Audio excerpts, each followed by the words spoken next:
Sreebhumi TV নিউজের পক্ষ থেকে আপনাদের সবাইকে স্বাগত।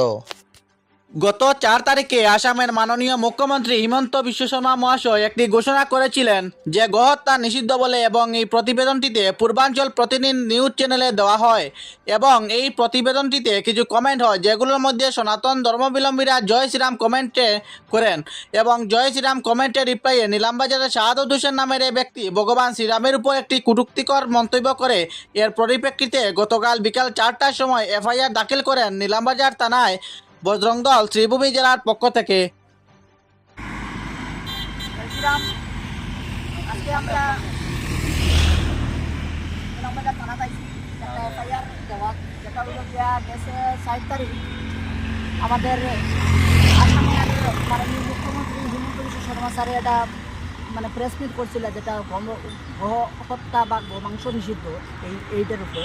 তো এটা প্রতিবেদন দিয়েছিল পূর্বাঞ্চল প্রতিদিন করে একটা নিউজ চ্যানেল, এটা একটা প্রতিদিন একটা প্রতিবেদন দিয়েছিল।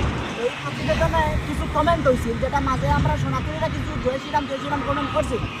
এর রিপ্লাইয়ে শাহাদত হোসেন নামে একজন নিলামবাজারের একজনে এটা ভগবান শ্রীরাম এবং ভগবান শ্রীরামের উপরে এটা কটূক্তিকর একটা মন্তব্য করছিল, এটা রিপ্লাই দিছিল। এর পরিপ্রেক্ষিতে আমরা এখন নিলামবাজার থানাতে ওসি স্যারের এটা এফআইআর দিছি এবং আমরা ওসি স্যারের কইছি যাতে এটার একটা দৃষ্টান্তমূলক শাস্তি আমরা চাই, এবং আমরা কইয়ার এইভাবে যেন তারা যেন আমাদের সনাতন ধর্মের হিন্দু দেবদেবীদের উপরে যেন এইরকম যেন তারা যেন কুরুচিকর মন্তব্য, এটা এই প্রথম না, এটা কিন্তু আরও হইয়া এটা তারা করে।